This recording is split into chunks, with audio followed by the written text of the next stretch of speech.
Yeah. Phil, Oh. rattle on the hammer at you, just saying. Just hit me in the back of the head with it, I'll wait. That's why I called you out, Bill. Hey, we were talking business. Stan, we love you, Bill, but sit down. Yeah. I get it. Okay. Hi, Tony. Good, how are you? Great. So it's 8:30.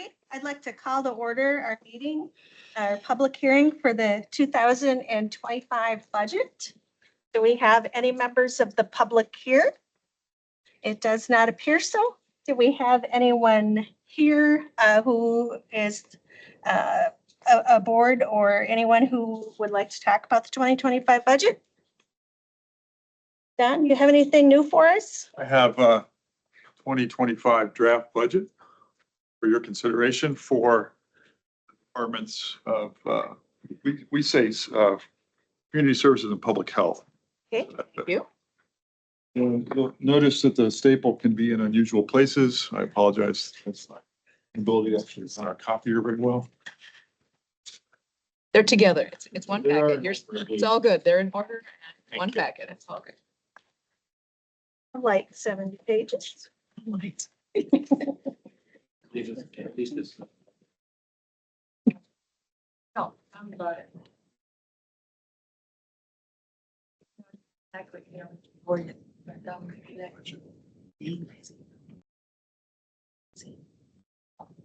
know the.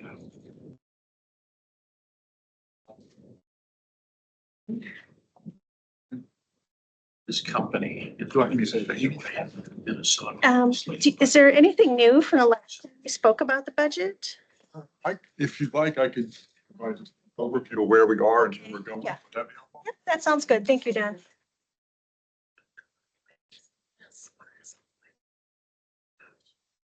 So Don Wortham, General Government Director, and we are deep in budget season. What you're looking at in those 70 some odd pages is the draft budget for a couple of departments that you have powers over. Where we are in the budget cycle is the administrator will be preparing the initial draft for the September board meeting. So this is a very early draft of a department, a couple of departments' budget. It's not the full budget. And we've got still lots of planes in the air. We need to get them all on the tarmac. But this is really the time of the year when we do that if we're on schedule.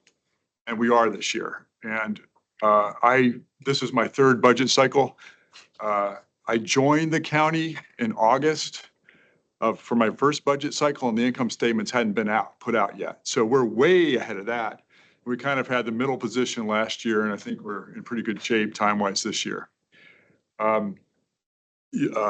The administrator will discuss the condition of the county at the upcoming board meeting and may have a few words to say about that today. And I'll give you some sense of sort of the reserve capacity of the county. The auditors will be in at an upcoming board meeting to review the green documents that you found in your box. Not to get in front of the administrator, but I think the county's in pretty good shape. It is a tough budget year. For those of you who are new to the board, you may know that we don't have a lot of revenue levers to increase revenue. And so we manage with what we can. And I would say that the leadership of CSD is extremely good at figuring out how to balance revenues and expenses. It's a very complex organization. They manage a lot of extramural funding along with levy dollars. And to my estimation, they do a very good job. They're easy to work with. They get things done on time. And we appreciate that in the budget office. We anticipate having a balanced budget for you in September. The last couple of years, the budget has been in deficit position because the board has elected to use some of the COVID money to fund capital projects, which we think has been appropriate, and the auditors have agreed with us. You're probably aware that, barring some unforeseen circumstances, there's not a lot of COVID money that's going to be coming our way anytime soon. So the reserve balance that the administrator will be discussing is the reserve balance that we imagine having. For the last couple of years, because of that influx of federal money, we took a break from borrowing and bonding. And not to get ahead of the administrator, but we'll be requesting that you have a look at us taking on some debt this year to keep the levy flat and to handle some capital projects. The HHS committees, departments are not particularly capital intensive. They're very big operating organizations, but not particularly capital intensive. So when you see requests for capital, a lot of times you won't see many coming through this committee. Just to make you aware of that. Unless there's questions, that's all I've got for you this morning. Thank you, Don. Does anybody have any questions? No? Okay, then. So our regular meeting isn't scheduled to begin until 9:00 a.m. So I guess until then, we will talk amongst ourselves. Unless we have any of these things we want to discuss as well.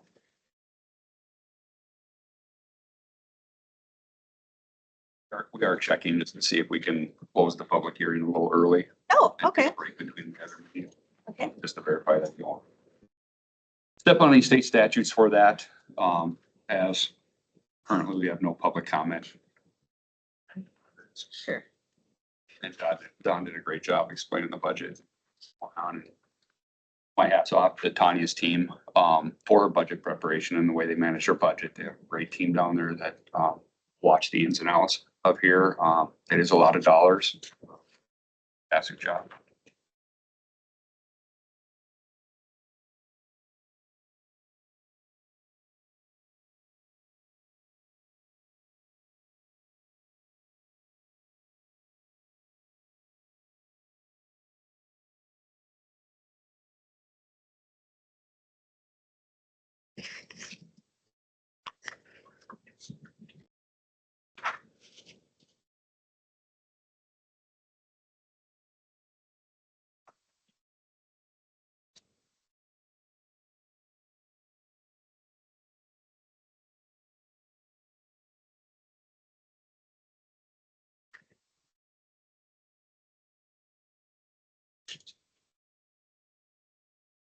I can speak to how we balance the budget. If anybody has questions about that, it'd be great.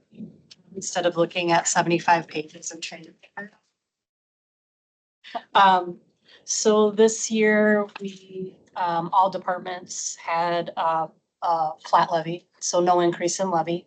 As we've been presenting to this committee, our placement costs have been higher than normal. We're doing our best to keep a handle on that and get them back under control with some out-of-the-box thinking.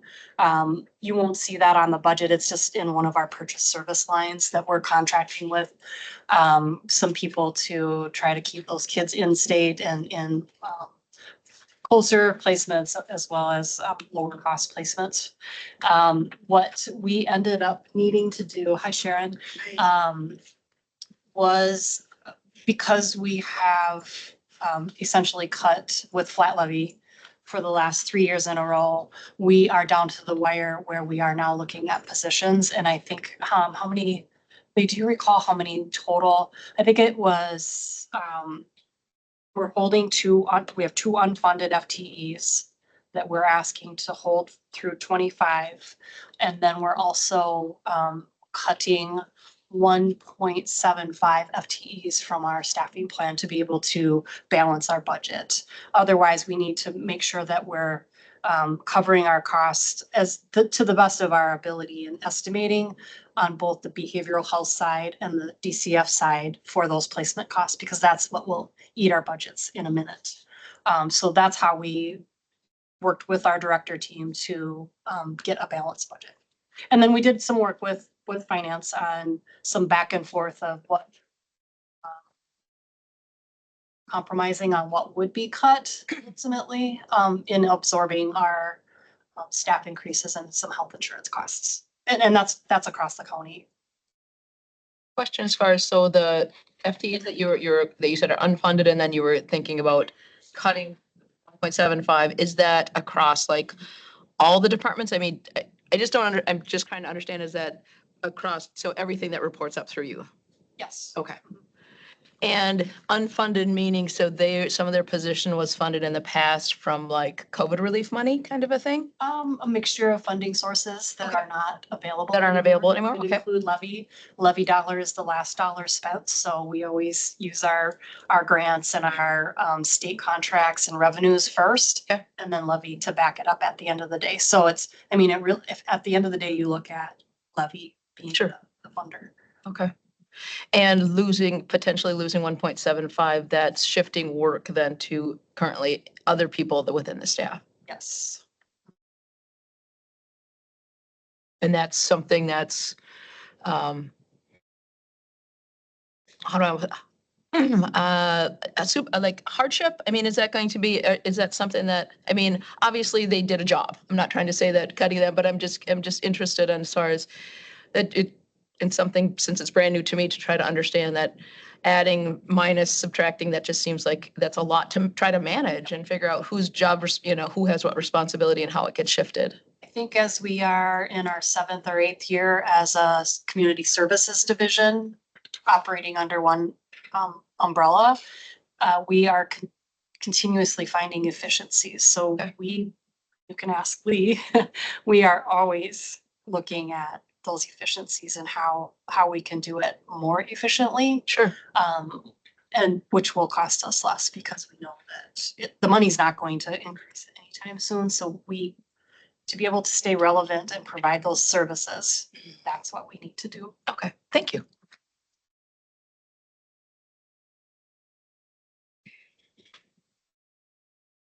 Sharon, we're in the public hearing for the budget.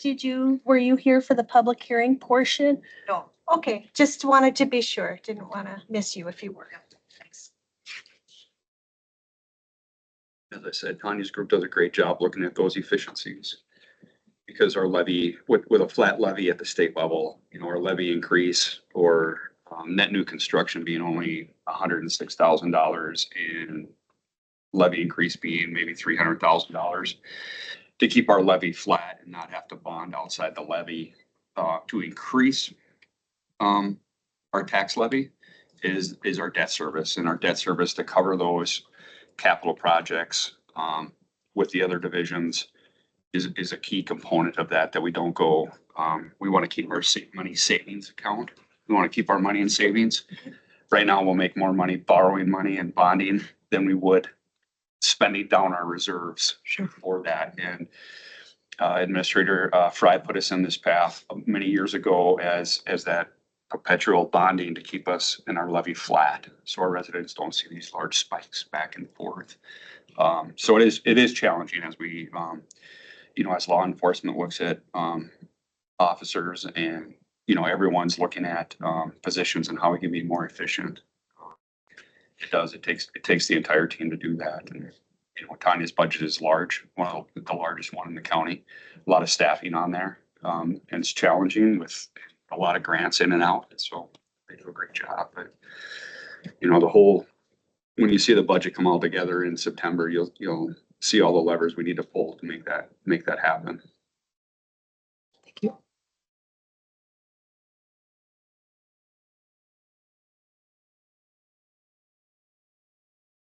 When the auditors come in and do their report, is there a percentage that they recommend that you keep in reserve for the county that you don't go under? Yes. Right now, the reserve, I don't know the number off the top of my head, but the board has passed that of our actual reserve that we have, only 50% can be utilized. Okay, So if we have a year where we gain a lot of money in that, even if we put, say, $5 million into our general fund, the board can only spend 2.5 million of that. Okay. For a project that they desire. So we don't spend down that. correct.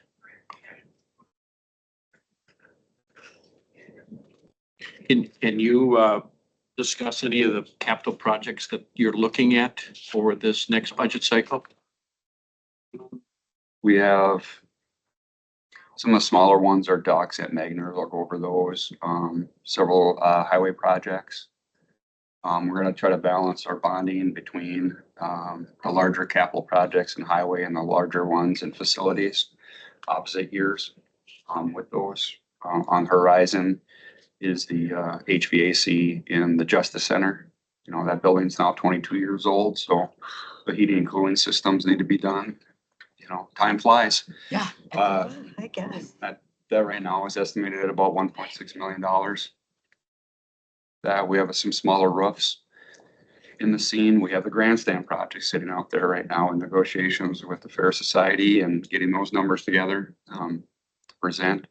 There's a meeting with the Fair Society coming up the 22nd of August that Rod Polk will be attending and going over those with them. So look at the main capital projects, some road projects, or some other ones, but I'll touch on that a little bit in my report and be landing with the 23 audit. Okay. Thank you.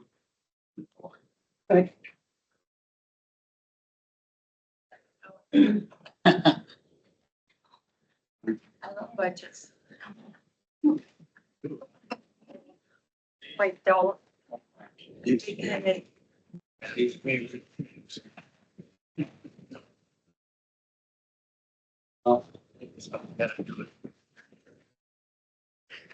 Imagine the challenge of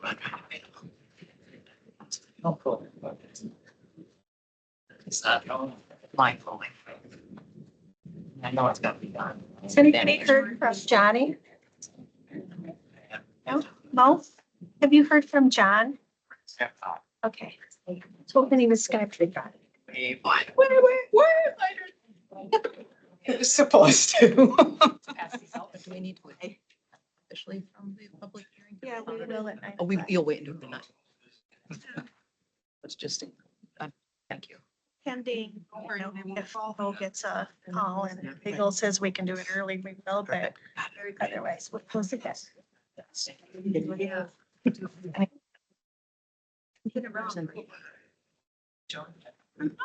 And I don't know, report.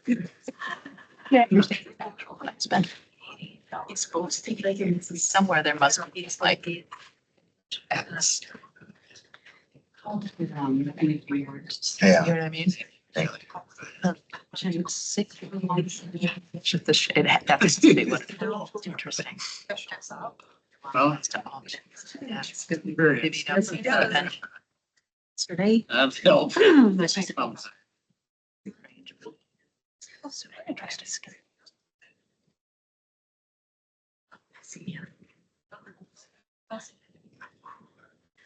I won't forget. I will. yeah, for me, the thing, she first came back farm. She's saying she's not here anymore. To be the bishop. They're all- And I she was like, oh, snapped his fingers at me. No. Oh, and I was she's like, sir, pointed over there and he's like, and he just went, keep it, like, oh.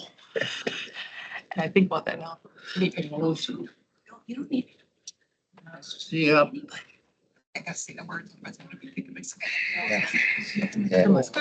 Not sure yet. Oh, man. We're going to. Perspective. I went to Marshfield.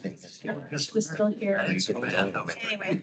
I'm not sure. That's a boring drive over to 29. Yeah. Still better than Madison. Yeah. They carry It's like, they're the no. Once you get there. Then you could ask. Yeah, I don't know. Well, I was Sure, in online business, there's times that, but you tell me, remember. Oh, yeah. just maybe. Times it was. There's times for actually said, all right, I don't. Cecil, and it's easy watching this. I just. Little stern. Like, this is the way it is, this is how we gonna show. Mr. Bennett. You don't How are like- you, sir? We'll find a. Trying to use my left hand. You said. Yeah. I need it. How did you get your wife? Yeah, I got so busy. I got distracted. It's okay. Doing things left. Having grown up in Polk County and knowing a lot of people, the story behind houses, it didn't take me. And I do my paper very well at that. And call me. Maybe, you know. I don't sit there. Because people are still trying to reach you when they're hungry. Yeah. So they're. I have to be just. Yeah, that's the only thing. Yeah. She- That's how it works. Calm down. You know, Oh, there, there. Oh, there's the you mayor. know, back direction and stuff. Getting up, Health jobs are tough. yeah. One time, my knees, I had assistant, Should have it. was training into my.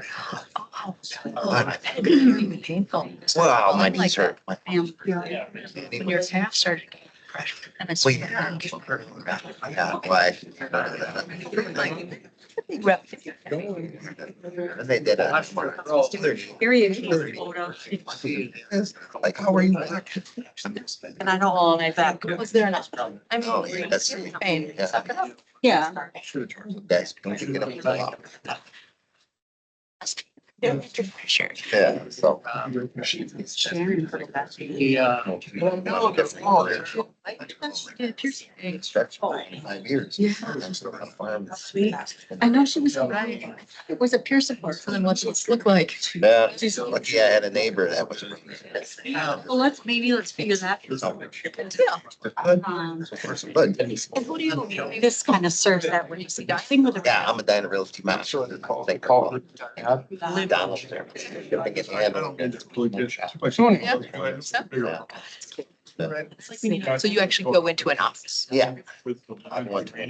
No, is that required by, is that just? The office happened there, but I kind of get in a better state of mind than John. All right, well, maybe.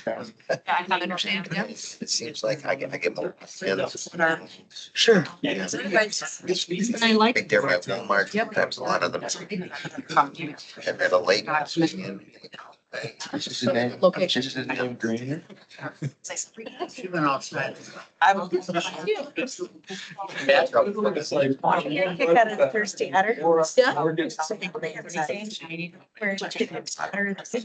Oh, did they? She was well. Every time they picked it up, I would always comment. I was just, I want to be honored. How do I be honored? So I mean, I think they put some. I'm like, well, James, I didn't mean to wreck it for everyone. How funny. I know. I just thought that was. Yeah, wow. So they would actually recognize a person? Customers. Yeah. You gotta do it to get under the wheelchair around here. Oh, him, he's usually good. With adults. Funny. Word. He's just there. Here's her back. Everybody knows them? So anyway, stay tuned. More to follow. I just think like weekends. So like when. It's good service. I'm sure you knew you're. Employed them. You're right back. Hydration is so important. It is. It's super important. ATV's going. I already burnt through this, so. I so agree. But you never know if it's. After. Guys notice. Yeah. Oh, Rick him out there. Oh, yeah. Yeah, yeah. It's actually too far behind. And we wanted, gonna do like, have people from the county out, so we didn't have to ask for the increase in the levy. You know. There was a couple people on the board decided, let the people decide. Sure, she was pretty selfish. Yeah, they'll see. They'll probably come back in a year and so and say, go ahead. Born and raised. It's like in the village, you know, just be sure that, you know, we had the referendum for cattle. Yeah, for spending fire. Yeah, Which of course got voted Anyway, down. yeah. Lane said What if nice group. they complain? You know. You know, Ron retired, we can't, nobody applied to be the chief of police there. Yeah. You know, Mine had about, they're trying to merge with Sacred Falls. yeah. Still, you know, Feels like it's, well, on quite a bit of 90, money. you know, a lot of it, I Increases think. it. You know, and other things, so, I don't I know. mean, there again, it's. People want things, but they don't want to pay for them. So I And I think. think- When they're complaining that we don't have, that there's not adequate coverage. It's okay. Separate. You know, you can push them. That's like the road, you know, the road coming down. And the stuff for us. Through the 15th. Access for parking, not gravel. Right, no, but the snow. But we just work. And you gotta be stepping on the brake to slow down by the time you. We're gonna go through this. Some of those things are just nothing. Clean it up down there. So Well, and then. with the big one, trash came in and Trying to get fair there. enough, 30 feet on each Because side. we put 5-year budget, even 10 years. Unbelievable. Because to me, Sharing. I say we have towns, I've had them to do it as pheromones. I don't- Yeah. No, they- It's system just reports violence. Yeah. You know, debt service and. Yeah. They're more like that, right? That kind of, so. Yeah. And when it was my plan, when I was. Here and this. Still need certain. Give me 30 here. And I- She's gonna do this. It's all fixed. Well, Maintain them and not have to pay for it. yeah, it is true. I know, right? He's not the governor. But the good and the bad. Yeah. Oh, Yeah. It wouldn't be so bad if you didn't. Getting a little old. Raising our limit. If you didn't park. Eighteen. Hi, guys. So bad. That's in my Um, I have the. well, and the gravel we got from that town, I mean, it was. all- They say. out of the city. And yes, they actually. How is All it? the staff. So he came. Yeah.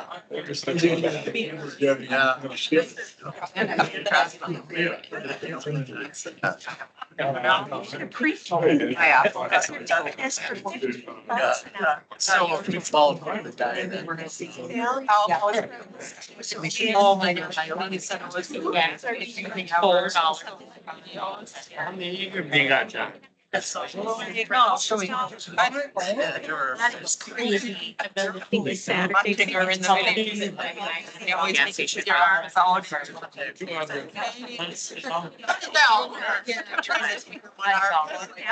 Hey, but who you get away? Why so high? You could just hear.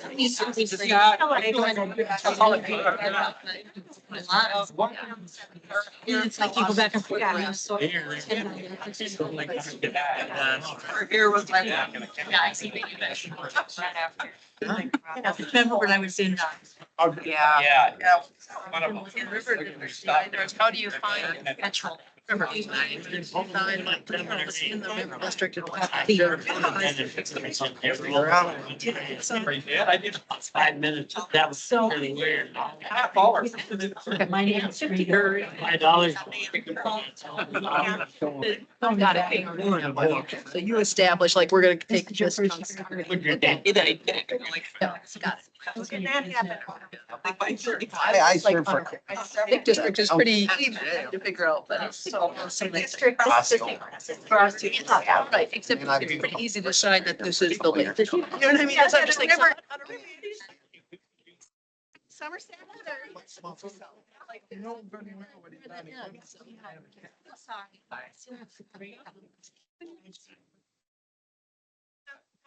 AM.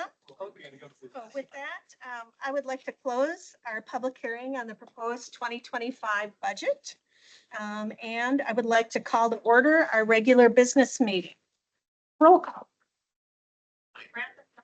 Here. John Monaprice, Present. Brad Olson, Here. Pam Darcy, Here. Steve Johnson, Here. Bill Oliva, Here. Steve, here. Here. Dr. Loggins. Okay, looks like Dr. Luggis is absent. Okay, and with that, we will move to approval of the agenda. I move to approval as presented. I'll second it. Any discussion? No? Okay. And I will call for a vote then. To indicate approval, vote aye or yes, and to not approve, vote nay. All in favor. Is there any motions? Or you just need to say all in You favor. had the motions. Are all in favor? Aye. Okay. And you're opposed. Same sign. You host. Thanks, Ann. So with that, the approval on the agenda, we will move on to the minutes of the July 9th meeting. If there are no questions or comments or corrections on the minutes, I'll entertain a motion to approve the minutes for the July 9th, 2024 meeting. I'll move to approve the minutes. I'll second it. Any discussion? Doesn't look like it. All in favor indicate by saying aye. Opposed, nay. Opposed. With that, we will move on to public comment. Is there anyone here who would like to give any public comment? It does not appear that there is. And so with that, I will close the public comment section. Okay, moving on. Number 9, receipt of information from supervisors not seated as committee members. Sharon, do you have something for us? Okay, Morning. good morning. It's been a while since I've been at a HHS meeting. Welcome. So this is a topic that I feel needs to be addressed, and I feel strongly about this, and I know it's a difficult thing to talk about, but I'm going to talk about it. And I thought long and hard about this before I did this too. At our June 18th County Board meeting, HHS Chair Duncanson read a manifesto she'd prepared in relation to the appointment of the HHH citizen members. The overall comments were very disrespectful of our county administrator, corporate counsel, the county clerk, an HHH citizen member, and other members of staff. I'm asking that this committee add an agenda item to your next meeting to review the video of Fran's dialogue, since many of you weren't at that meeting because it was a county board meeting, and determine if this behavior is acceptable for your committee chair. If you think it's acceptable, then do nothing. If after reviewing the video, you have questions about this committee chair being respectful of others, then I asked that as a committee, you determine if there's a need for further action. And that's my 2 cents. And I feel strongly about this because I think we need to have respect with our board members and respect of each other. So thank you. Thank you, Sharon. Okay, and with that, moving on to item number 10 is the review of the Health and Human Services Rules of Order. So going back to, I believe it was June, we had an orientation meeting. One of the things we did was review the Rules of Order. That included the expectations of meeting attendance. So at our county board organizational meeting, there were members of the county board that brought forth the issue of virtual attendance. And the people who brought that forth, in their opinion, it was that in-person attendance was preferred, and then the member would be eligible for a per diem. If people needed to attend virtually, they were to be excused by the county board chair for a good cause. So this is something that actually kind of was not initiated by me. It was something that came kind of out of the county board. And what I think probably most people would agree was trying to discourage virtual attendance. Also, we had a previous member, citizen member of our committee, who was criticized for attending virtually too often, or they were not here in person enough. So having said that, nowhere on here does it say that virtual attendance will not be allowed. It just sets up a framework for how people should attend virtually, in line with really how the county board is doing it. So having said that, what I would like to do is talk about a little bit just our expectations for virtual attendance. Johnny, I don't want to pick on you, but you go to Arizona for the winter. So you have in the past attended virtually or over the phone, and I'm expecting that this year that you'll have the same need. Can you give us any type of time frame? Well, this came as quite a shock, because, the purpose of the meeting is to have everybody participate. Mhm. And like a year ago, I had 55 cancer treatments in Arizona. And it was every day, Monday through Friday, for 5 months, I guess. If it wouldn't be for, I went down to the clubhouse and I scheduled my appointments, so I made every meeting clubhouse. The year before that, when the flights were cheap, I came home 4 times for like $17-20, and I attended all the meetings, but I wouldn't be on the county board if I couldn't attend one way or the other. And I'm on 5 steering committees, and this year, the winners are what they are. And this year, 3 of our 5 meetings were all through virtual. So you usually go from about when to when, John? Well, I don't really miss many meetings. I go in November, the day after the meeting, which is gonna be the 16th. That's when I got my flight. And then I'm home for December meeting for Christmas. So, and this year I gotta have follow-up in January and February, and then I'm home for March meeting. The only ones I do virtually is January and February. So you're talking like 2 or 3 meetings? Well, and then February, customly, we haven't had February meetings, so really the only one I would miss is my January meeting. Supervisor Olson? I'm not really sure why we're discussing this as a committee. I mean, the county has the rules of order set. It says that the supervisors or any of the citizen members on a committee can attend virtually. It says I don't get paid. I'm perfectly fine with that. I guess I don't understand why we're discussing it as a committee when the county has already set the rules as to what members of a committee can or cannot do and how they're going to be compensated or the lack thereof.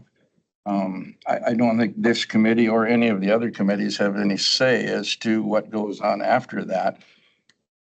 If somebody wanted that change, they should have brought it up back in April. I mean, the county board has set the policy for the county. They've set it for this committee. They've set it for all of the other committees, the other 3 or 4 committees outside of this one. And that's what we're set to go by. So if someone wants to attend virtually, they certainly can. They just realize up front they're not going to get paid for this committee, any other committee, or the county board. So I was informed, this is the reason why it's on the agendas. I want to make sure everybody's on the same page and that there isn't any confusion about it, which there appears to be. I was informed by the County Corporation Council and also our county board chair that as a committee that we are free to set our own rules of order. Now, I had initially just said, well, we'll just follow the same rules of order that the county board does. And then, it was recommended to me by both Malia and Jay that it might be a good idea within the committee structure to be a little less formal. And I said, well, sure, that sounds like something everybody can work with. I didn't plan on anything different about it, but, just so everybody knows, that we can do the same thing that the county board is doing. Nobody's getting singled out and nobody's getting picked on. It's just, this is what the expectation is. And like I said, these were the rules of order that were looked at back in June. and adopted then. I think that they seem to be reasonable. I think it's reasonable to ask people if they're attending virtually to be engaged, to have their camera on.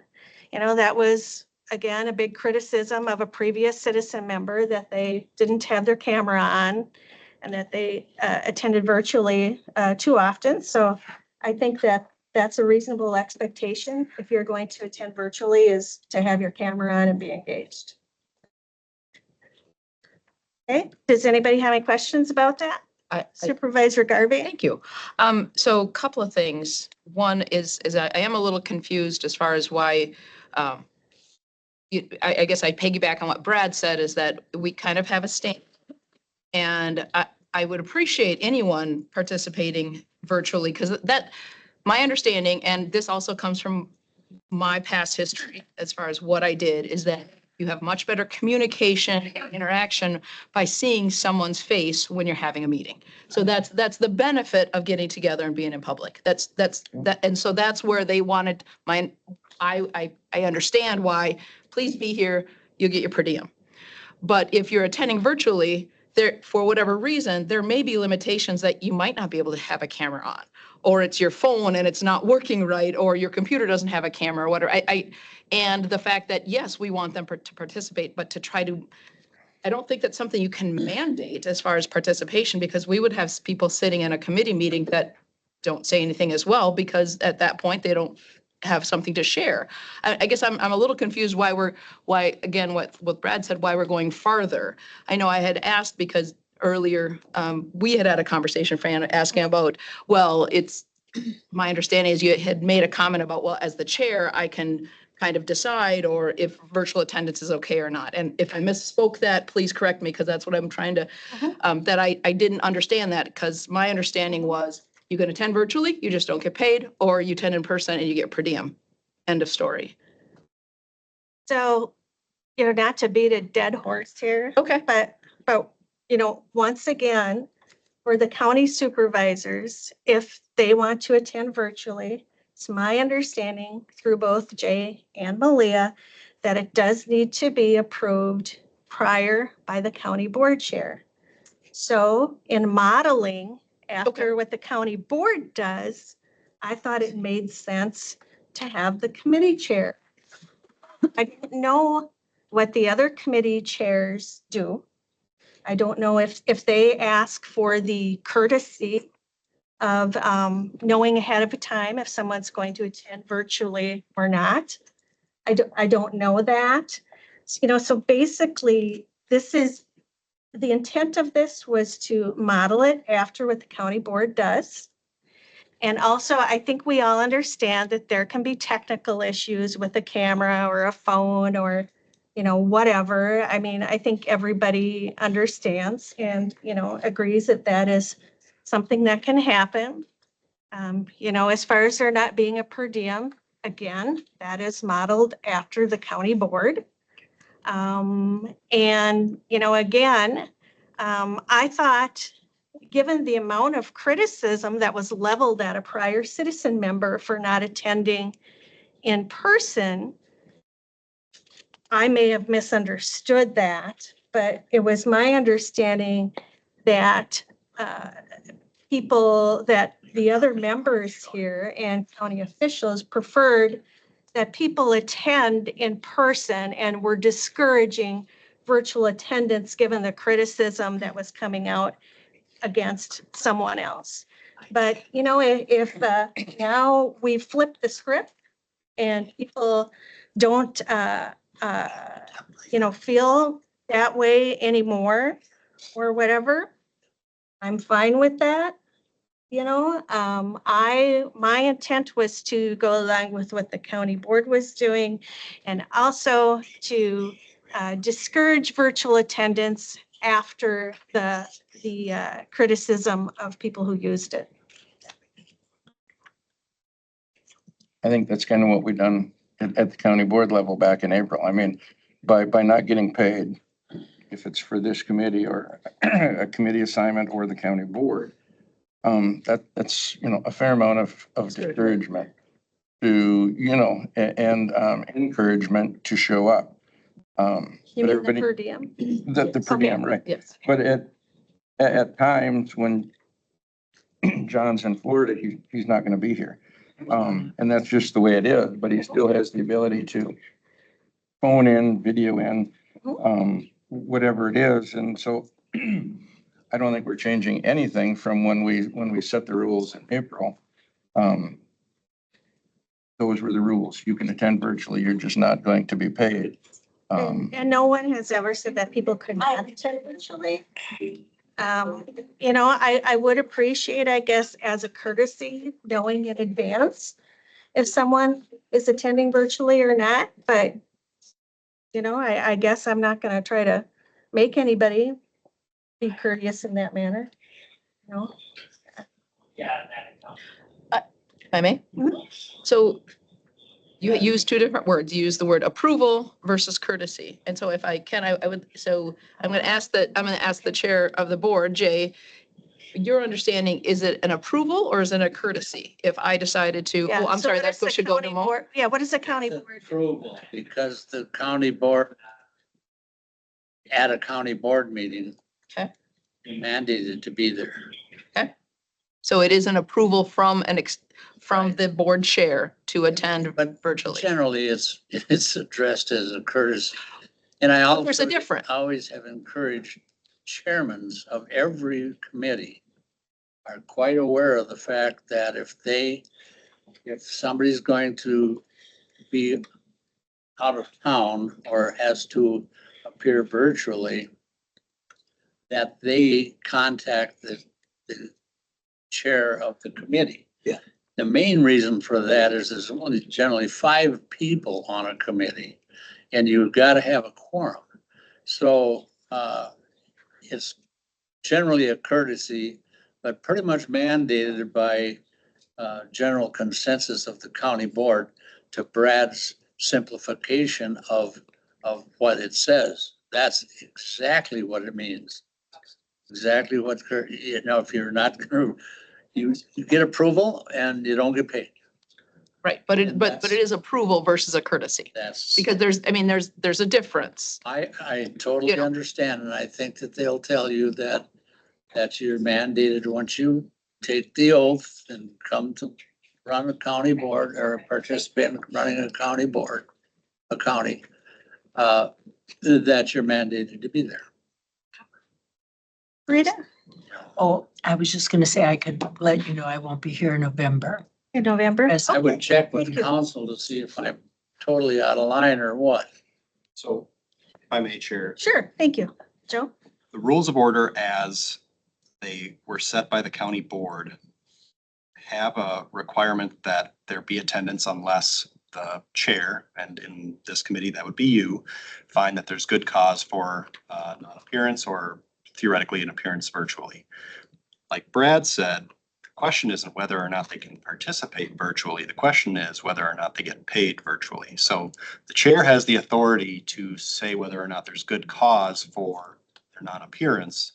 The question of reimbursement was specifically addressed by the board. And so this committee wouldn't have the authority to supersede the board's authority in setting this rule that says committee and board members that attend standing committees or county board meetings virtually are exempt from reimbursement unless excused by the chair for illness or injury. So the board set the rule that says if you're going to appear virtually, you can.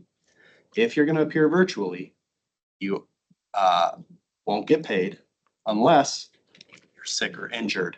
And the chair has found that you're sick or injured. And the chair has given you the exception to appear virtually. So the chair has some leeway, but if you're going to get compensated for your committee appearance, this committee doesn't have the authority to change the rule on whether or not you get paid. This committee would only have the authority to say, yes, you can participate, giving you good cause to not participate or to show up and be here, but you're not going to get compensated for it. This committee wouldn't have the authority to set a new rule that says, you know what, we are going to compensate you regardless of whether you're sick or injured. Just so we're all on the same page. So Joe, do you think that the rules of order on the meeting expectations as they are outlined are in line? Or do we need to revise things to make it more in line with the county board? So specifically, the in-person attendance preferred and being eligible for the per diem, would you agree that that is in line with the county board's rules? A committee person who appears virtually would be eligible for per diem while appearing virtually if they are sick or injured. So I Okay. would say that it is in line with the caveat that this is more specific as to how you would be eligible. So if you'd like to receive the per diem, I think really all you need to do is just say, gosh, I wasn't feeling well that day.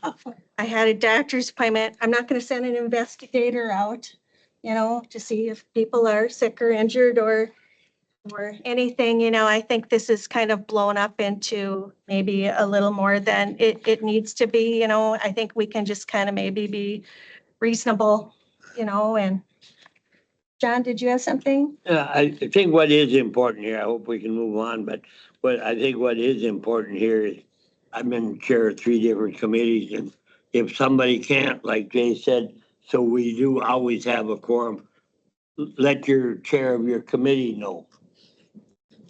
Absolutely. And that That's doesn't, work- That's what's It's important. worked fine. I don't know what we're wasting 25 minutes on. I don't either. An issue that's been total. So just a simple email, maybe, Anything. if that's not too much to ask. Just a simple email. You don't have to call me or anything, but it is nice to know. That they're not attending or that they're attending virtually? That's where I'm confused. Actually, I think that both would be appreciated because we Both have ways. to make sure we have a quorum. So attending virtually does not help constitute a quorum? Yeah, it does. Yes, it does. It does. Yes, it sure does. Yep. Okay. Okay, well, if we don't have any further discussion or questions, and if we feel like we're all on the same page, then moving forward, let's move forward then. So our next agenda item number 11 is the review and recommendations on our fee schedules and leases. Don?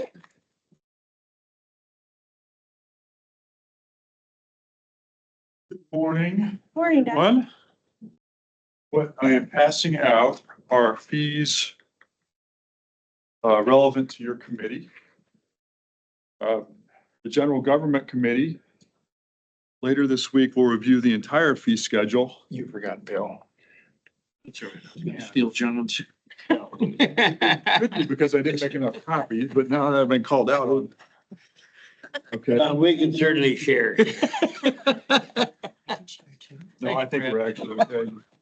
Let's hope Just want to make sure. No, No, it's not even. I don't think. That's good share. In fact, you can look at it.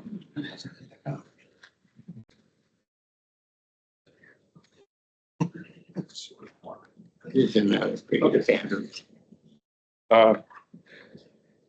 Just a little orientation. Again, the fees for the departments that report up to this committee. And what we've got is the type of fee, the fee from 2023 as we move left to right, 2024 fee, and then the proposed 2025 fees. And changes are marked in yellow. So my responsibility is a compiler. So I worked with all the departments to make sure these are in. I am not able to discuss with you why a particular fee has been increased. You would need to direct that to the division director or department director. But in terms of process and flow, what we're looking for today is a recommendation from this committee on the fees that are relevant for your committee. So we can take the entire compilation of fees to the General Government Committee tomorrow. By financial policy, we need an approval of the fees at the upcoming August meeting.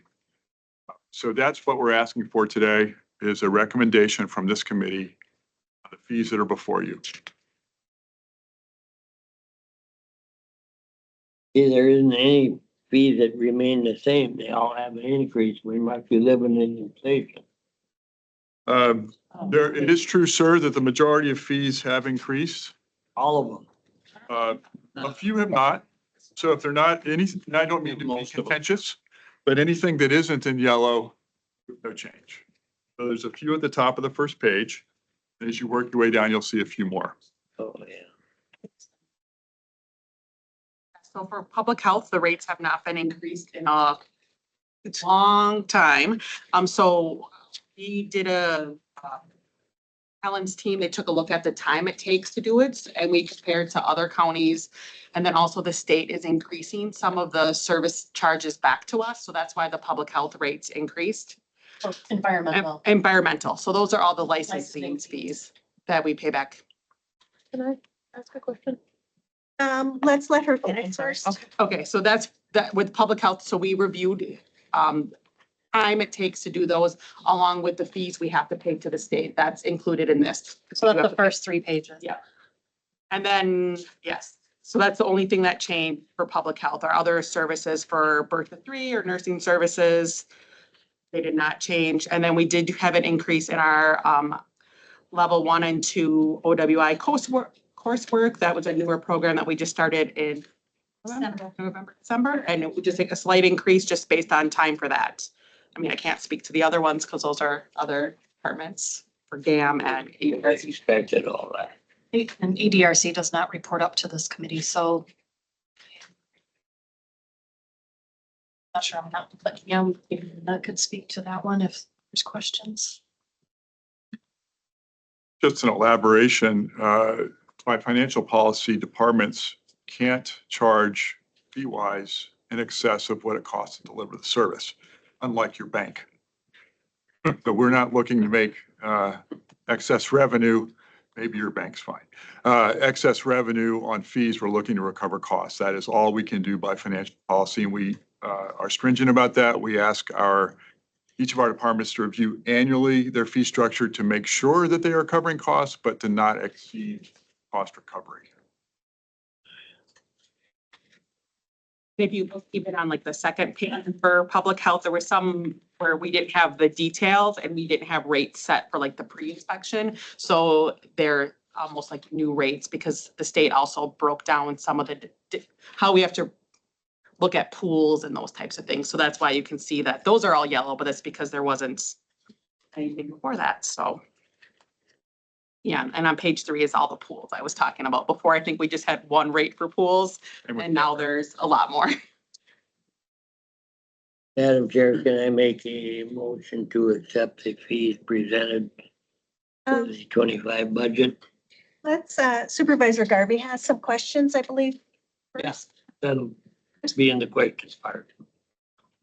Just a quick question.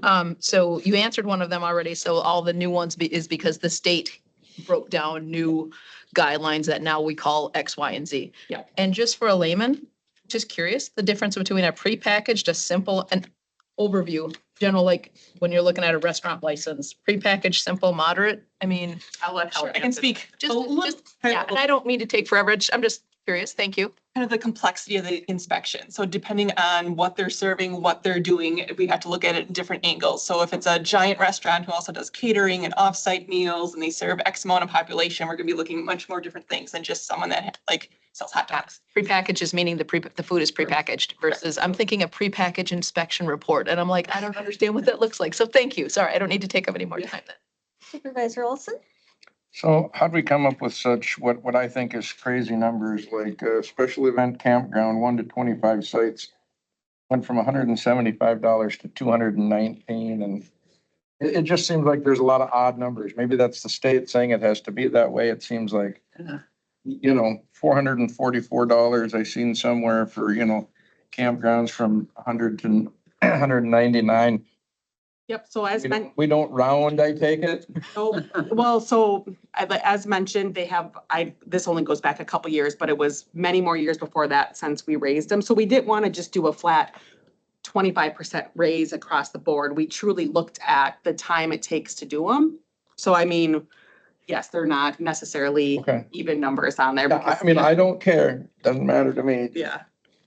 I think it would have also tag into the fact that you can't charge more than what you actually cost to do that. We don't have any cents on there though, so. There's a little bit That of is true. money. Yeah. We might round up in that case. Yeah. Do we have any other questions? I'll second John's motion. Okay, discussion? All in favor indicate by saying aye. Opposed? And the motion is carried. Next on our agenda, we have child support figure report. So,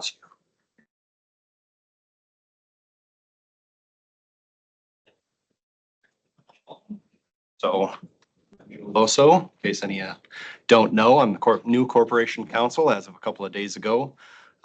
Corporation counsel sees child support. So I'm going to give you just a couple of quick numbers for how we're doing this year. I'll start by, I guess, addressing the fact that I'm taking over as corporation counsel, so we have a new assistant corporation counsel coming on at some point in the near future. Right now, it's a one-person office, which is difficult in a two-attorney office to only have one attorney. But the anticipation or the anticipated plan is that although I had child support while I was the assistant corporation counsel, likely I'm going to keep representing the child support agency moving forward. So there will be continuity in the child support agency. And we have been fully staffed for a little over a year now. And our staff has not had any turnover in the last year, which will be probably the first year that I've been here in the last 5.5 years where we haven't had any turnover. So that's a good thing. For our numbers, our caseload is up 46 cases as compared to this time last year. Child support is working 1,469 cases across four workers. So 5 workers. Because Nikki carries a caseload, even though she's the director, because she's a rock star. That's why. Our court order rate, so that is the number of orders that we have established, is up 3.68% as compared to this time last year. So we're doing considerably better than we were last year. And last year we were doing considerably better than we were the year before. So we are getting better every year. Like I said, the consistency in our agency is absolutely helping with that. Additionally, we have a lot of good new people that are working their cases really well. I've never been busier in child support than I have been in the last year, as again, compared to the first couple of years that I was here. So they are doing a great job. They're keeping me busy, which means they're getting everything done well. Paternity establishments are up 8.56% as compared to this time last year. So again, that is just establishing paternity on parents that weren't married at the time that they had the child. They didn't necessarily sign a VPA at the hospital, voluntary paternity acknowledgement at the hospital. So then we have to get involved and make sure that paternity, a dad is in the life of the child. Our current support rate is up 0.54% from this time last year. Not as huge of an increase as compared to last year, but still an increase. So again, we're doing well there. And finally, our arrearage rate, which means money that is owed that hasn't been paid in the past. We get orders or go after money that is being held or go after assets that are being sold that have liens on them, and we get payments on that money that's owed. That rate is up 1.65% from this time last year. So again, all of our numbers are up this year. We're doing considerably better than we have in the past. And again, that is compared to last year, which was up from the year before. So we've steadily been increasing. And just to compare to Wisconsin as a whole, our court order rate is 5% higher than Wisconsin as a whole. Our paternity rate is almost 20% higher than Wisconsin as a whole. Our current support rate is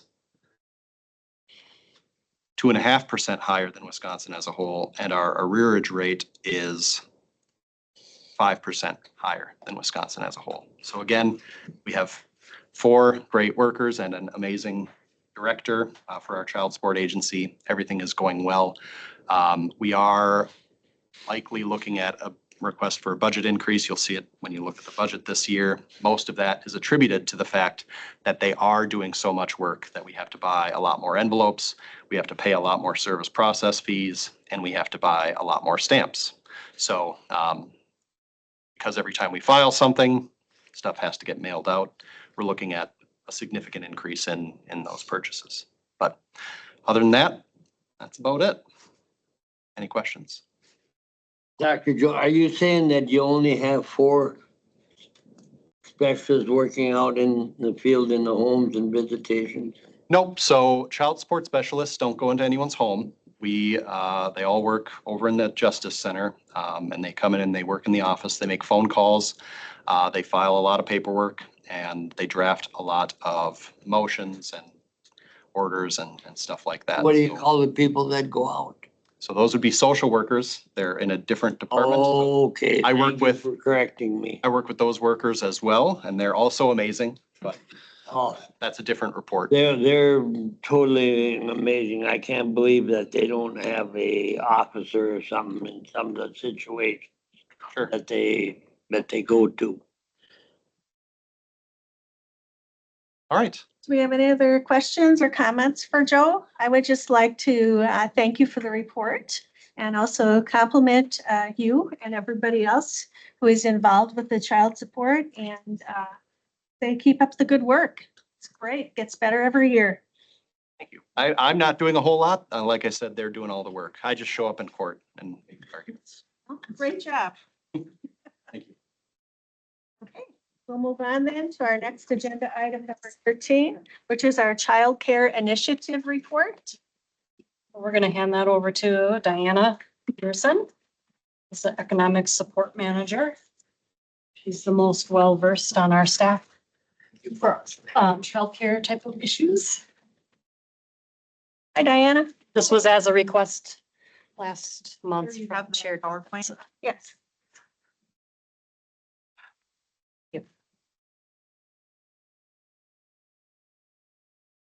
Thank you. All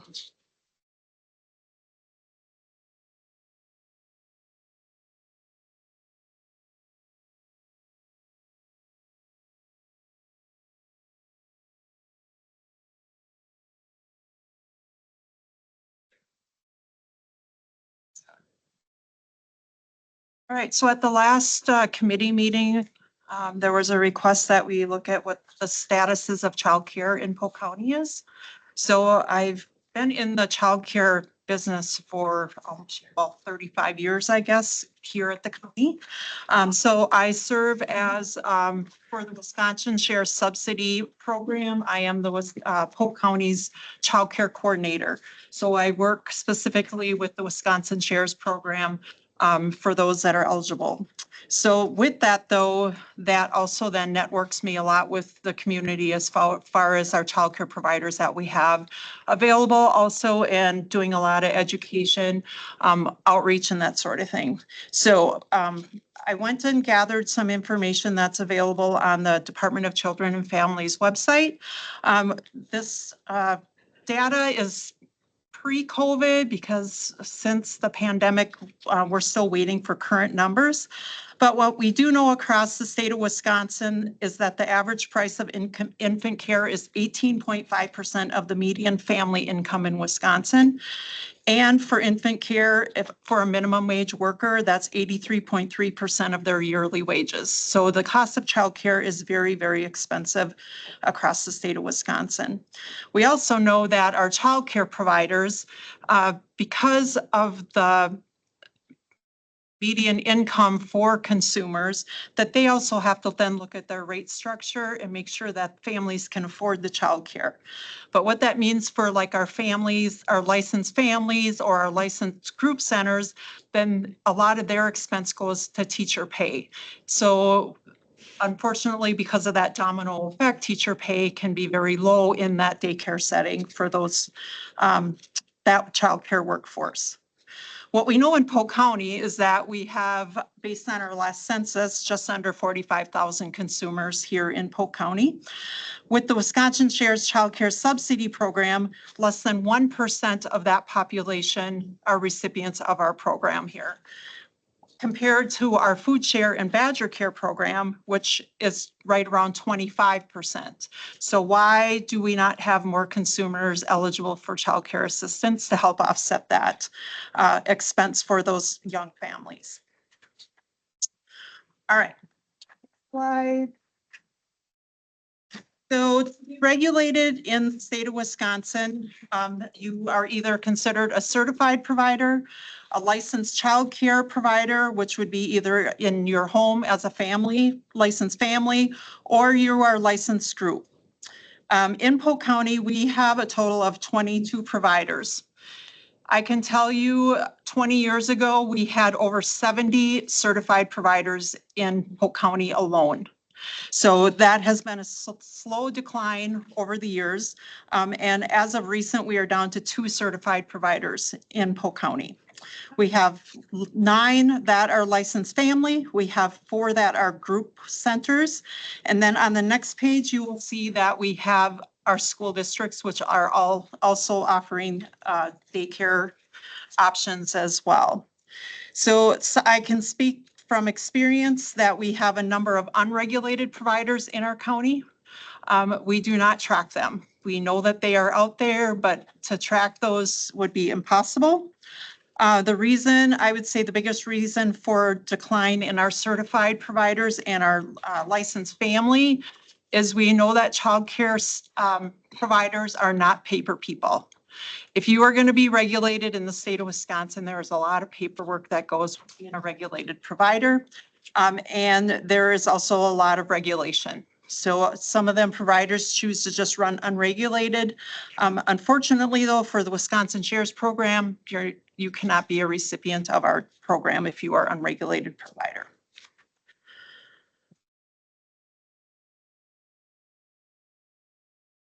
All right, so as I said, we have a number of school districts in our county. We have 8. All of them offer daycare of some sort. Most of them do offer infant care. Some start at age 2, some just do 4 and up. So we do have a number of options with our school districts, which is a really good thing here because of the limited regulated providers we do have. You will notice that we also have like St. Croix School, Unity School, and Clear Lake that offer kids care or wraparound. Those are unregulated. And when I talk to representatives from Unity, the biggest reason for that is because of staffing and the requirements that they would have to have with a specific childcare area. So we do have some of that. The one nice thing about Clear Lake, their Junior Warriors program, is they do offer free daycare for their wraparound. So that's a benefit to those students down there. Supervisor Olson? Just a question, outside of Polk County, is schools having daycares becoming more popular? Yes, Sure are. they are. And we also, I will say that we also have a number of recipients of our shares program that use out of county providers as well. We have a lot of commuters, so we do have providers that are used like in Chisago Lakes, Lindstrom, Stillwater area as well. So we do have that going on here as well. All right, as far as barriers to childcare, 3 things pretty much stand out with barriers: cost of care, wait lists, and staffing. So when it comes to cost of care, currently I did a current rate survey of our regulated providers and our schools to find out what is happening currently with rates. Currently, infant care on average in this area is $240 a week for regulated care. So you throw in infant and maybe a toddler, you're looking at paying well over $1,000 a month in childcare to go for employment purposes or whatever else you might be using childcare for. As I said, we do have the Junior Warriors program that is offering free wraparound care. And then CISA 11, they offer free care if you are meet their income requirements. I also asked our current providers about wait lists, what their wait lists were looking at. You will see from there that our school districts have very large wait lists. St. Croix Falls, they have their 2 locations in Dresser. With those 2 locations, they have 150 kids on their wait list. So definitely a need out there for more daycare. I did talk to some of our certified and licensed providers as well, and they turn people away every day, but they don't keep lists per se. But they always say that they get multiple calls a month and they have to turn people away.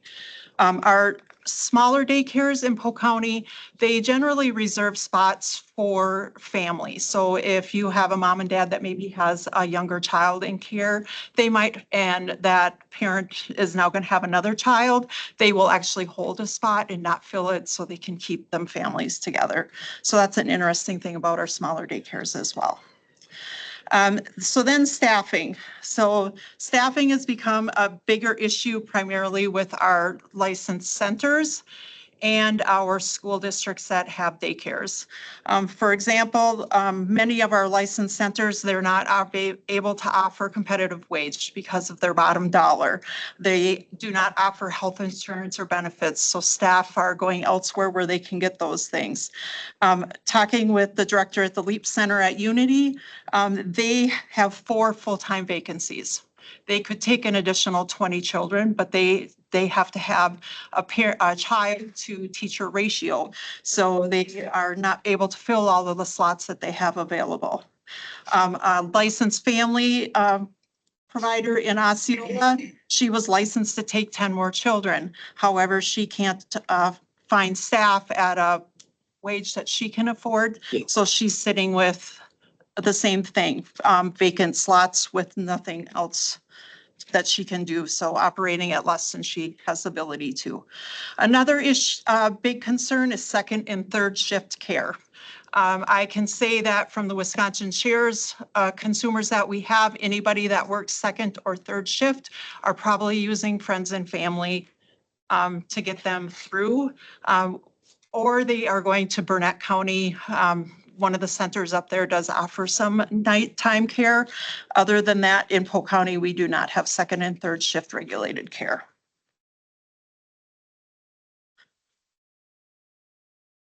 All right, so next is on provider resources.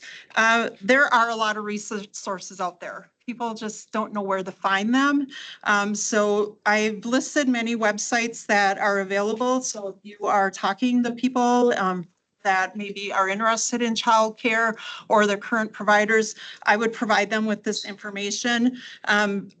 We use the Child Care Partnership of Western Dairyland a lot. They actually have a database where a parent can go in and just type in what kind of care they're looking for. They can ask for costs, like a cost sheet that shows that. So we do refer a lot of our consumers to them in particular to try and find them the best cost of care for them, and that'll meet their needs. Project Growth is another great resource.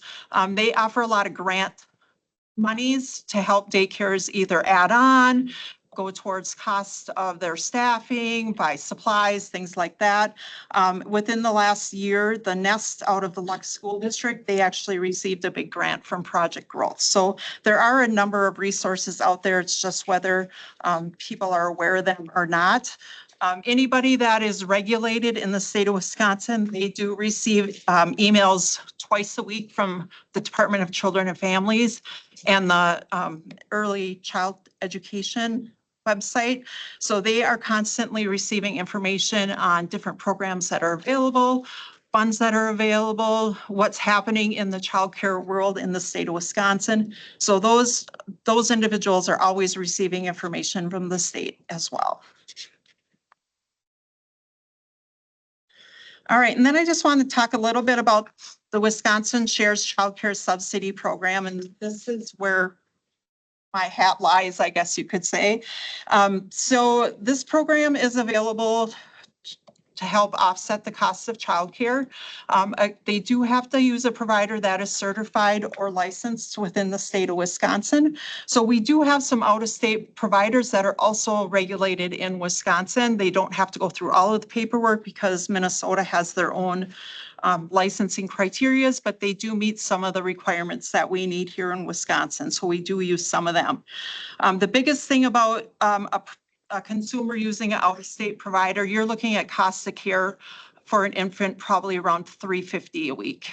So we really, as much as we would like, we know that they need to use care, they are still going to pay a huge out-of-pocket expense if they are recipients of our program.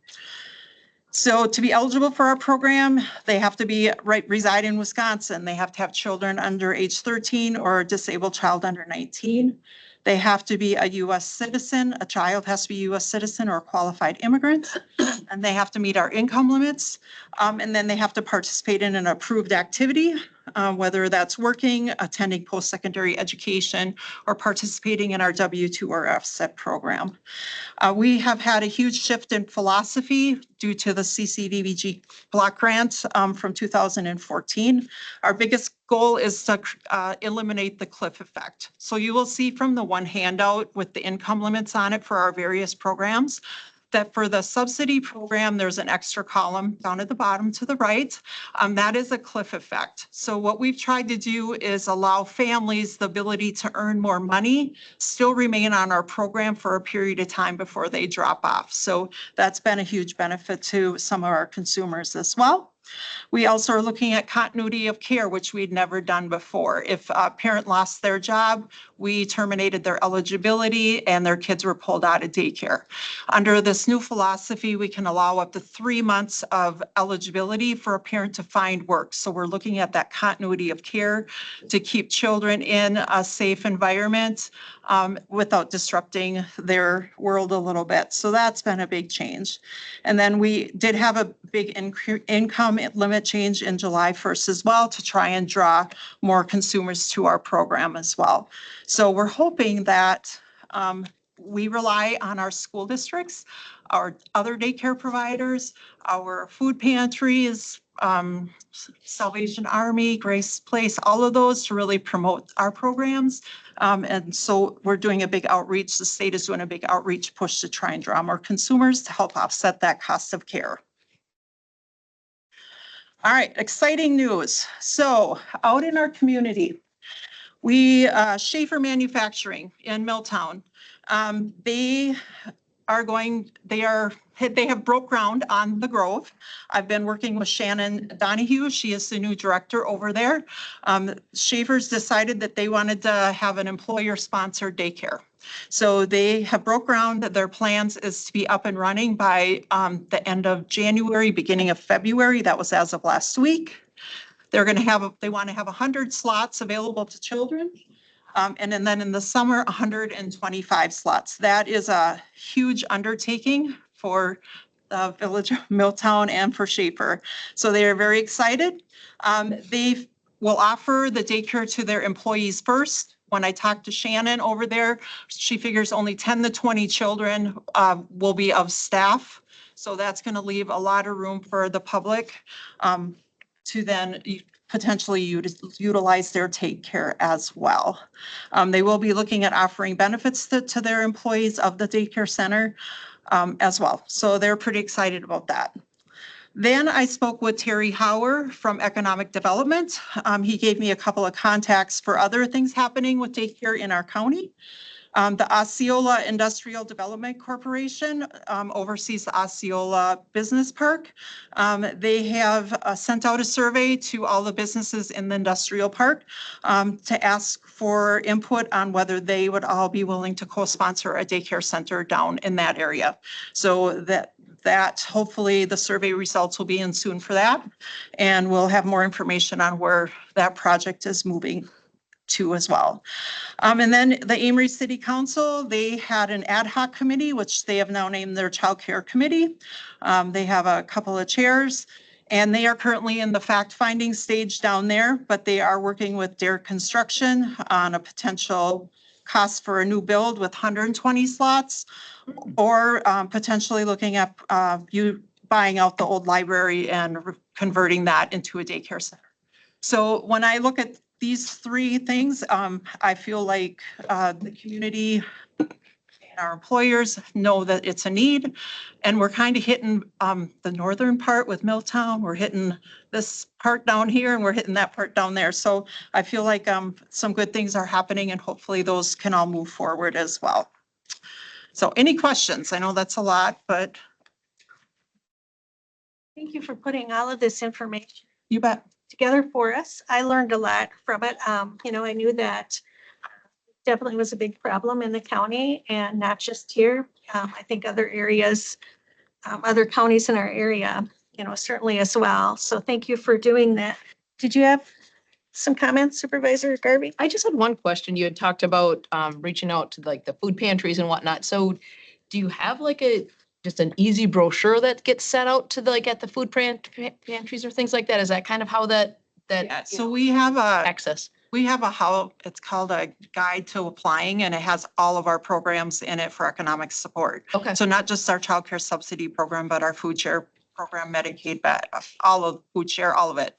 So those are available to all of our partnering agencies for them to distribute out at all of their locations. Okay, so it's something they would need to like reach out to you to get. I send them out. We usually send them out annually or upon request as well. We have been doing what we call the road show. We just through Helen Public Health. We just did a big road show with all of our school districts. So I've been communicating with a lot of the administrators of our schools and providing them with all current information as well to maybe look at some of their sending out in backpacks and things like that. So different things like that. Awesome. All right, thank you. So I have kind of a question that maybe Bill can answer, because you're kind of our resident house expert on school district things. That'd be Dr. August. So the public school programs that we have going on, what do you view as being any issues with expanding those? For public schools expanding what their roles are to provide childcare and daycare. You know, we can see that they have, you know, waiting lists. You know, is it the staffing? Is it the physical space and room? Is it all of those things? It seems, you know, I guess I've had people comment to me that those, the public school system and the childcare kind of seem to go hand in hand. So what do you see as the biggest challenges? Well, combine the two things that you just said. One is going to be staffing, the other one is going to be facilities. I think that a lot of the school districts are putting their childcare facilities in their main building. And they're running out of room. With the number of programs that they're putting out, special needs kids, health services, nursing, et cetera, they're just running out of space. So for a school district to look at putting up a new facility, that's probably going to not be on their agenda. It's going to be just too much money. The biggest issue is going to be staffing. They just can't find the staff. I know Unity is down. They're looking for 4 more staff people, as are the other school districts. They just can't find them. Competitive wages is tough. You know, how are you going to compete? And then do you hire people full-time where you're going to pay them benefits? Or do they come in part-time? It would be nice that the school districts would expand their programs, but I know when Unity put their program in, one of the first questions that came at a school board meeting was whether or not they were going to compete and take away from other daycare providers. And they said, obviously, they would not. They would keep their prices down, and what they charge per kid would not exceed or undercut any of the other providers. But again, you're right, Fran. It's going to be facilities and staffing. Even at the LEAP Center, they don't offer health insurance to the daycare staff. Correct.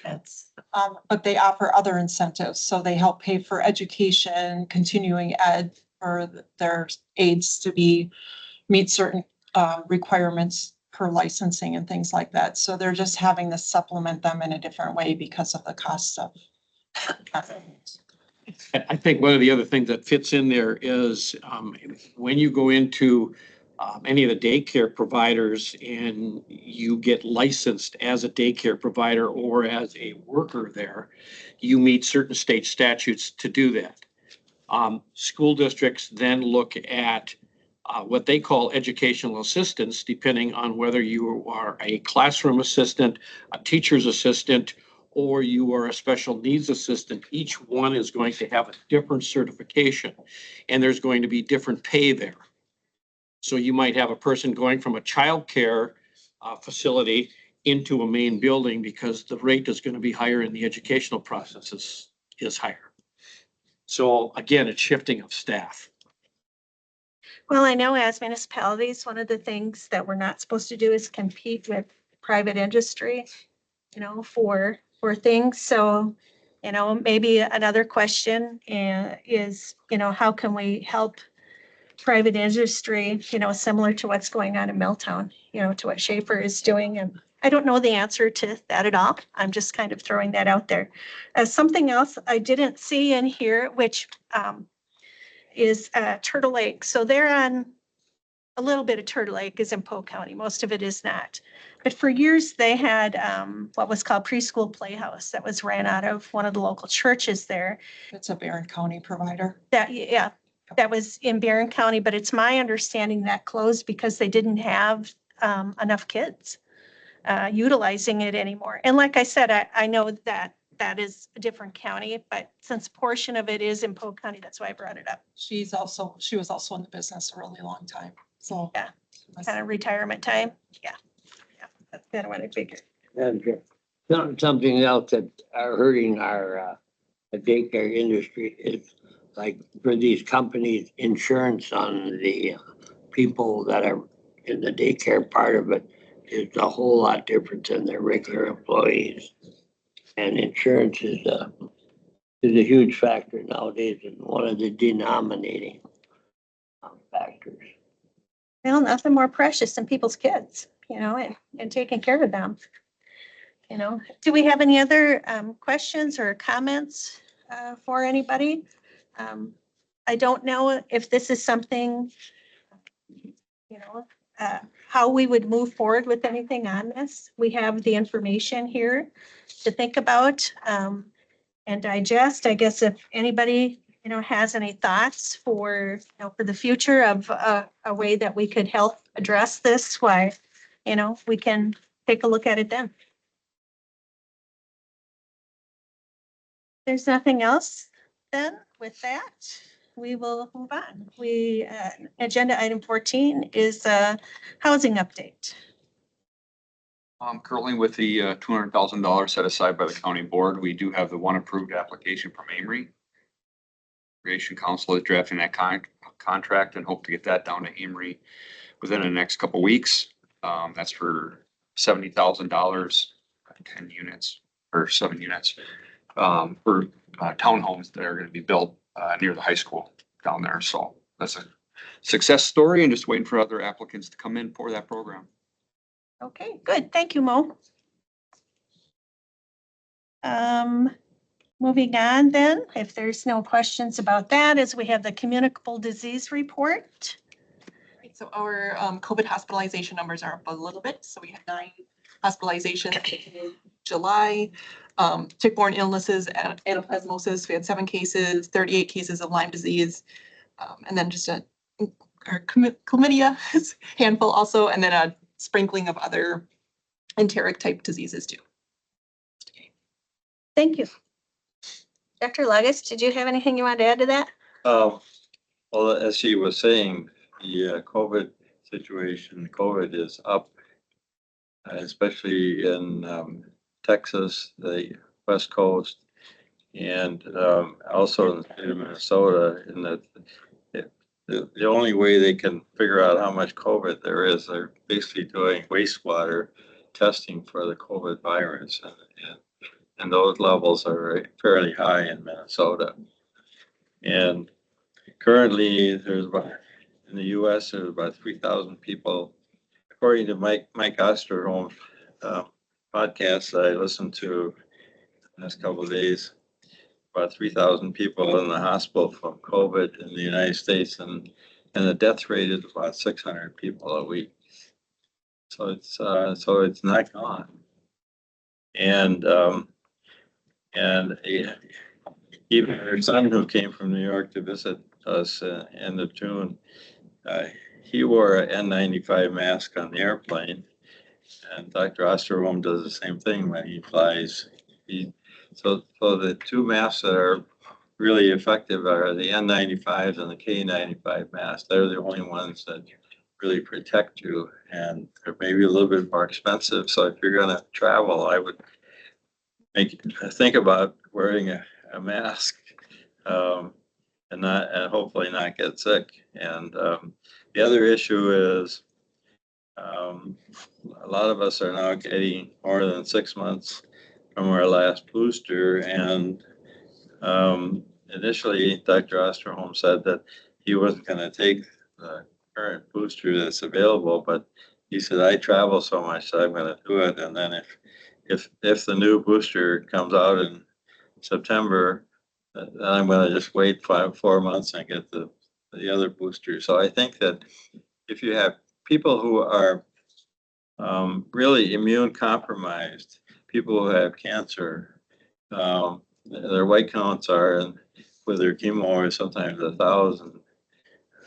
They really need to make sure that they're getting their boosters up to date, and they're getting N95, K95 masks to wear, and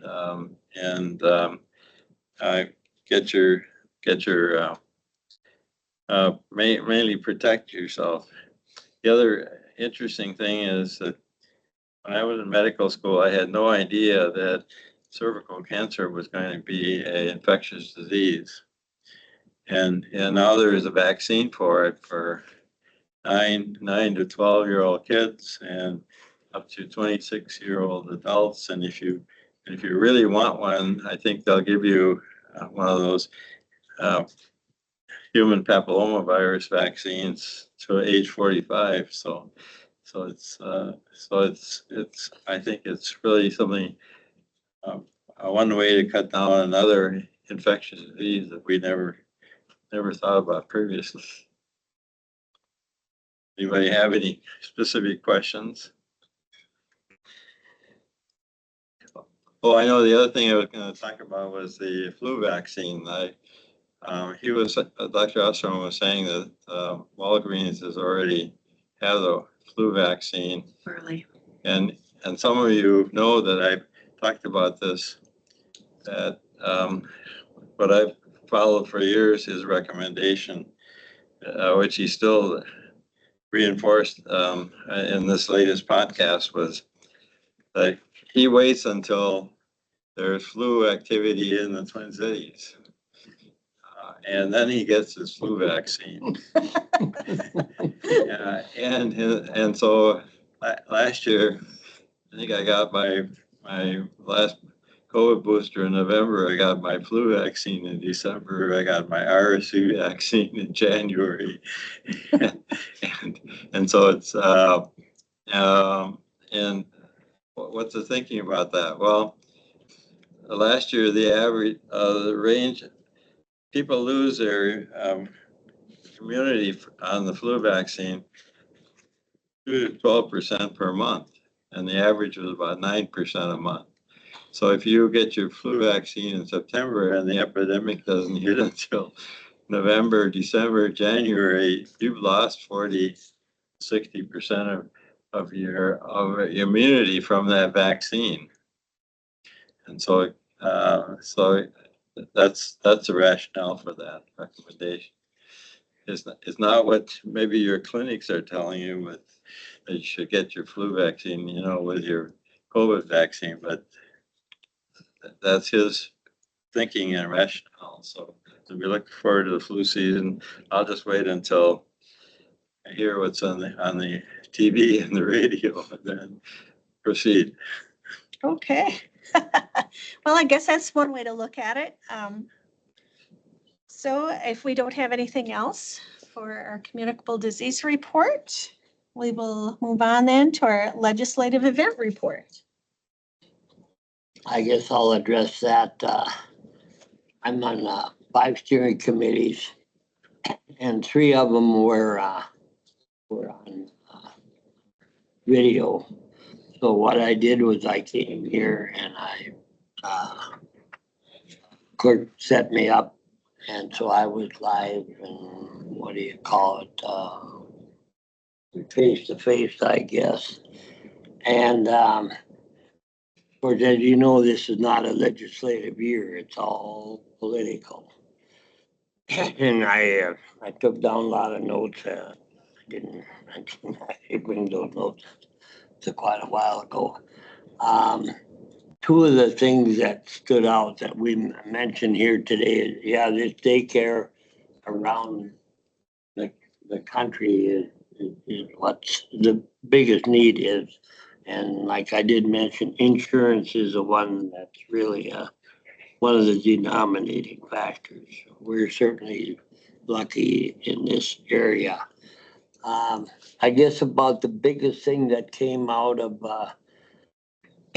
was it's a political year, and there's been a lot of changing in districts. And maybe I can ask, did we change from the 28th district to the 75th district? As of January, we will. Yes. And your people that are in the legislature, they tend to, in their reelection foresight, I guess, try and change their districts to where where they feel their strength is. And so that was one thing that was on the horizon. Another thing is, we voted on each, even virtually, I voted on each resolution that was brought from each county. Bayfield County had the most of them. Last year I had 5 resolutions from Polk County. And the process on that is I take the resolution to the steering committee votes either A or nay, or whether it should be referred back to the committee, to the officers of the committee. So that's how that process worked. And then it goes to our state convention. Last year at the state convention, all 5 of the resolutions got passed without any nay votes. I was certainly proud and thankful for all the committees in our county. I think we had 2 of them from this committee, I think, Tanya, and 3 of them from the sheriff's department. And unfortunately, I believe our governor vetoed about 900 and some, and only signed about probably right around 100. Politics in the state of Wisconsin, I feel very, very upset about, I guess you would say. Getting back to, it was a political year, and getting back to, I think what happened right here in Polk County, it wasn't strange as to a lot of other counties. But I feel very, very strong about people's reputation, their things that they have foresight on or hindsight on. I think that is very, very personal. And I know it happened right here, and there was a lot of counties that did take action on some of we even have political pressure from different organizations in the state. And some counties took some action to some of them people. things that were happening in an election year. And so I hope that we can be very cognizant of people's personal reputation, that it stays, everything stays in their file, and we have a open meeting law or something, you know, that we can do things. If you have 3 people that meet in person, it's illegal. But it's also illegal for some of the things that are, I think if you talk on one-on-one to somebody else about a personal quality, I think that's just as illegal. So I hope we never see that again. Okay, do we have any questions for John about legislative matters? Nope. Okay, so then moving on, administrator report? Sure. Morning, everyone. Alright. Our report of the other committees, the same thing. About we have the audit that was completed in 2023. So just to go over some of the highlights from 2023 to 2024. So start with it's up here.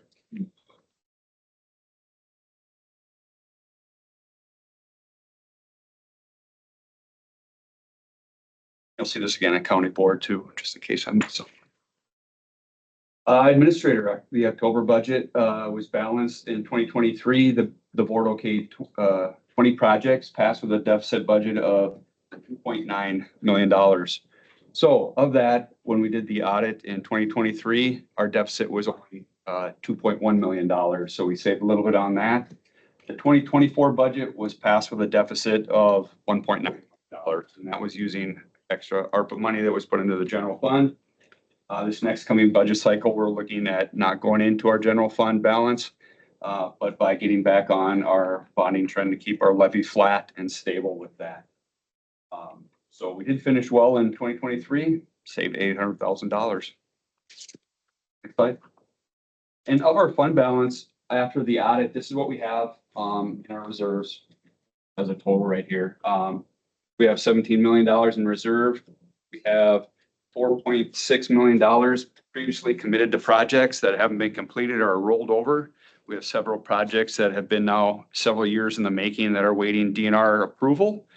And they hope to get to those projects to review them by the end of the year. But again, some of these have been a couple of years out waiting for, such as the Atlas Dam repairs, the walking bridge at D.D. Kennedy Park also. And of that available balance, now we have $7.8 million should the board choose to go into savings with that. Next slide. If we back up a second. Sure. That's $7.8 million over the 50% that we passed at the county board saying we had to have that much. Yes. Okay. Your board priorities that were set in 2023 for the next couple of years: increasing public safety, reducing substance abuse, expanding broadband access, investment in our parks, supporting housing initiatives, which you heard today is we have that one application, and improving infrastructure. Of that, what we've done in 2023, we've had, we've upgraded dispatch. Hopefully you guys had the opportunity to go over there and see the new 911 spaces and the things that are happening over at 911.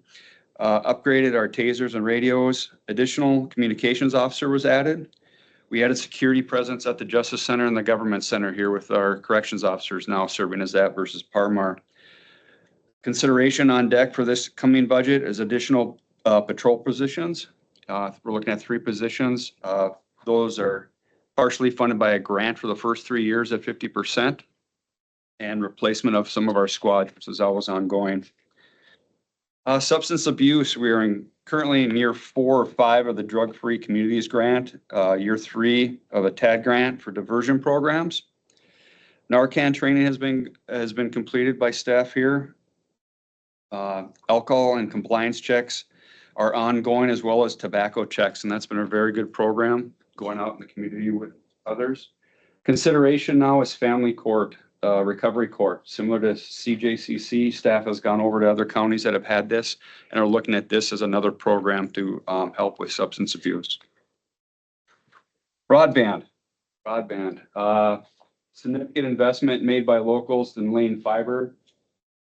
Polk County itself set aside $1 million to expand coverage. Of that, $200,000 is encumbered by the town of Beaver. That leaves $800,000 still left for distribution in that, and I'll get to that in a second. Currently, there's $1.1 billion for federal dollars to be distributed in Wisconsin. Consideration on this is support for areas such as Osceola and eligible for grants. The big question is how to get it from the road to the house. That's the big problem. Some people had jumped on board when their providers were offering this. Some did not, and now when they want to get it connected to their house, it's very expensive. You know, and how do you distribute those funds equitably across everyone? Some companies included that in their grants, others did not, and put it on the landowners to hook up to those. So of that, next slide, you know, do we declare victory on this? We are 93% covered as of June 24 with high-speed fiber optics in our ditches. That is far above the rest of Wisconsin. Again, the last bit of connection is from the road to the house. So do we declare victory? And it's a board decision at some point if we wanted to move that $800,000 to another project such as a grandstand. Or do we try to continue to find a way to get that last connection completed by landowners? Supervisor. Do we know what the state average is, Mo, for counties? I do not. I was looking for that number and I don't have it right now. Looking at the map, color wise, we sit a lot better than the majority of the state.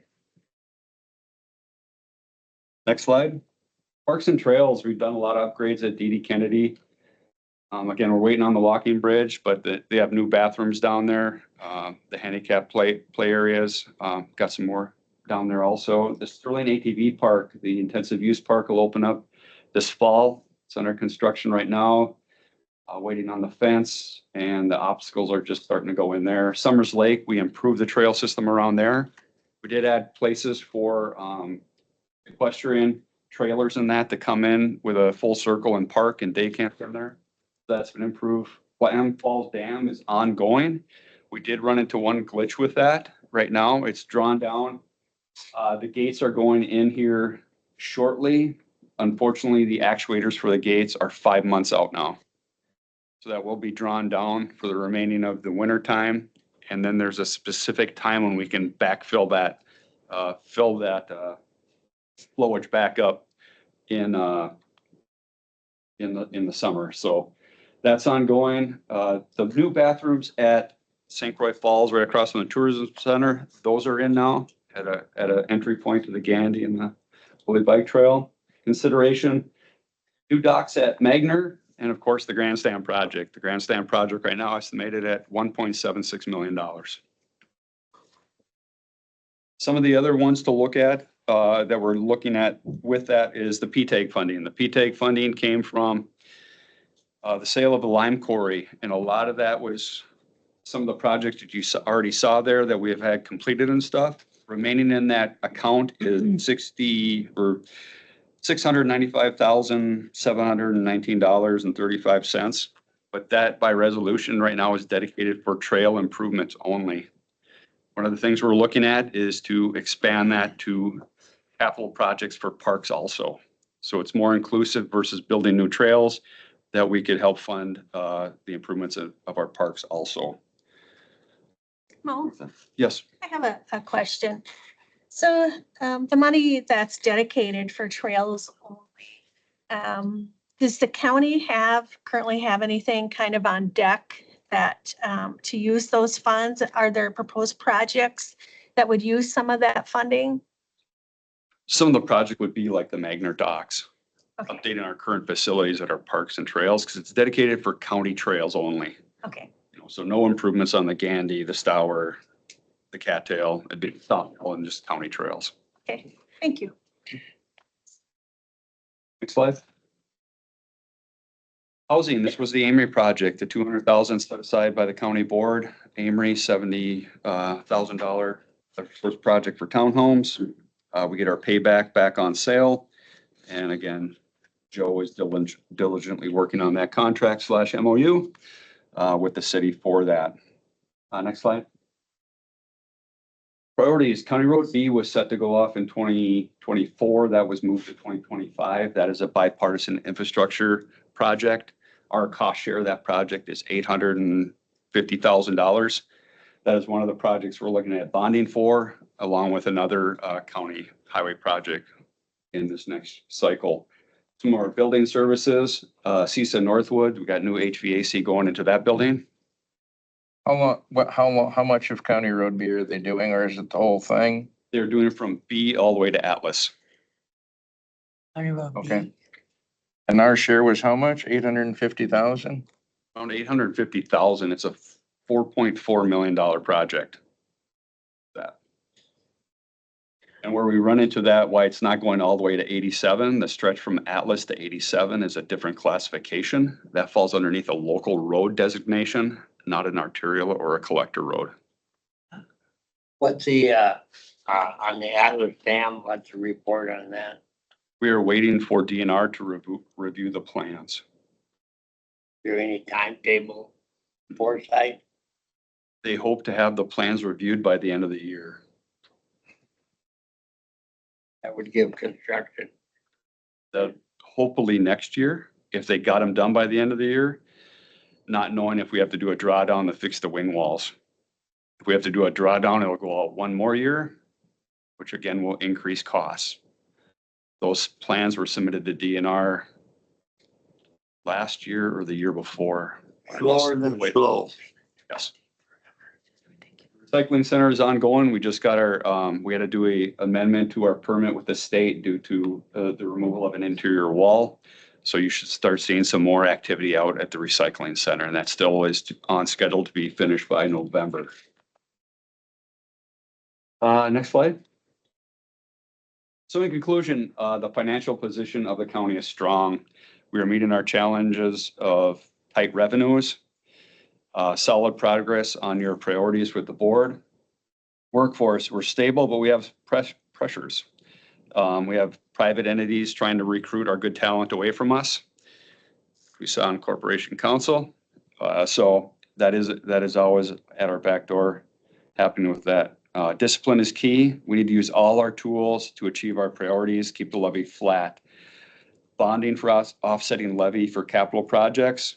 The broadband money is out there also, if the board chooses to change the allocation for that. Sales tax in July was slightly down 1.7%. Our investment dollars look very good with that. And our goal right now is to have a balanced budget using all these levers that we pull. So not to go into our fund balance. With that, as of right now, we can make more money bonding and borrowing money than we can spending our own reserves down. Let me see if there's anything else mentioned to the other committees. As Don mentioned, we're ahead of schedule on the budget process, working through that. IT has completed a security assessment, and they're looking at the data on that to see where we can tighten up our security so no one's hacking us. Did meet with tourism, Brad Bierson, and how they're utilizing their funding and grant dollars to better target certain demographics that come to Polk County to spend money, such as the two that were picked out on a study done by the University of La Crosse was people from the age of 35 to 45 with kids and age 25 to 35 without kids. And how to do that on social media and stuff. They're trying to look at bringing more tourism to Polk County. And our employee picnic is set for October 8th at the Highway Department.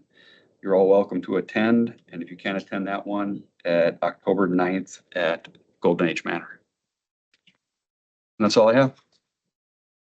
Thank you, Mo. All right, thank you. Dr. Moore, I'd like to make a comment. Last night they had a ATV meeting at Wanderers.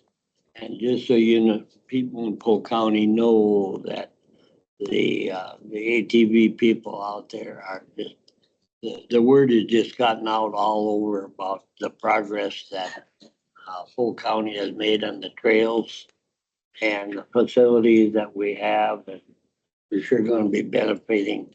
I think, July wasn't a good month there was a lot of rain and I think that affected our, sales tax, but I believe it would have been up if we'd had better weather. I meet a lot of people from particularly Minnesota, and we're just getting all over about the facilities that we have. And that's gonna be a huge benefit and increase to us. Want to make that comment. Yeah. Also the tourism feature, the auditorium theater in St. Croix Falls had their grand opening last Thursday with a musical play, which continues for all the weekends here in August. So it's a beautiful facility. Has a elevator that goes 4 stories. For those of us who can't walk all the steps anymore. Thank you, Mo. So look in the state newspaper carries a schedule on one of their pages, so you'll see which days. I think it's usually Friday, Saturday, and Sunday are the plays. Okay. Okay, and with that, we'll move on. Subject matters for our next meeting on September 10th. So normally the first thing we do is we look to our work plan. And our scheduled agenda item would be a budget presentation. So Don, that's something that'll be a little more fine-tuned by then. Hope so, Chair. Okay, and then also program review. Do we have a specific programs in mind? Tanya? Send that back to the committee, if there's anything that is rising to the surface for you guys that you would like. So I have some questions and I'm not quite sure how to go about this. So maybe Joe, you can advise us. When I attended the last ARDC meeting, something I learned is that in Polk County, we have a waiting list for elderly and disabled people to receive Meals on Wheels. And I wonder how we can address that. Is that something this committee addresses, the ARDC addresses? They don't have, there were no budget cuts, but there is an increased demand for those services that they don't have adequate funding to provide. So, like I said, I'm not sure if that's appropriate for this committee. It is an ARDC thing, but if you can advise us maybe kind of how we would go about, and if you need to think about it, that's fine too. We can talk about it again another time. It's just something, it's an issue that I think we should be interested in. I think we should be interested in that. Yeah. I would have to think about it. We can certainly discuss options and potentially talk about something that we can put on the agenda for next meetings as well. Okay, thank you. Chair, would you like Laura to do a presentation next month? Yes, yes, Delivered meal program? yes, yeah, that would be perfect. Okay, with that, any other thoughts for September agenda? Supervisor Olson? I think we should grant Supervisor Kelly's request from earlier this meeting. I think it's important that the citizen members of this committee know what was said at the June meeting. I believe it's something that was, I will say, myself at least, very disturbing, the things that were said. And I think it needs to be looked at by this committee. Not saying what should or shouldn't happen. I just think in the openness of transparency, watching the comments in this committee, having a good open discussion of what this committee feels should happen. If that's something or nothing, it really makes no difference to me whatsoever, as long as the committee looks at it and makes that decision. Joe, do you have any thoughts on the appropriateness of that? It can certainly be on the committee's agenda. It can certainly be reviewed if the committee believes that it should be. If the chair doesn't want it on, then there would have to be a motion to add it, and there would have to be a second and a vote to add it to the agenda. Okay, well, let's put it to a vote then. Are there any motions to add that to the agenda? Was that a motion, Brad? That was a motion. Okay, And I would second that. okay.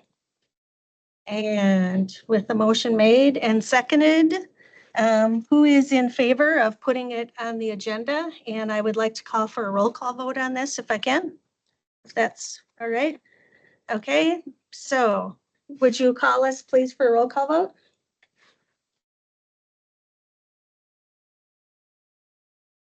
No. Bob Price, Yes. Brad Olson, Yes. Pam Garvey, Yes. Tony Johnson, Yes. Bill, Yes. Yes. yes. Dr. Lagus. Yes. Okay, that'll be on our September agenda.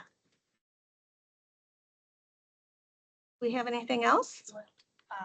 Exactly, how will that look on the agenda, just for the clerk's purpose? Review of the meeting? My understanding of the motion was that it would be a review of the video as well as any discussions that follows. Okay, And that would be the June 8th, was it June 18th? Yeah. County board meeting? When we voted on structure of our committee. okay, is there anything else? With that, I'll entertain a motion to adjourn. Motion to adjourn. Second. All in favor? Aye. We are adjourned.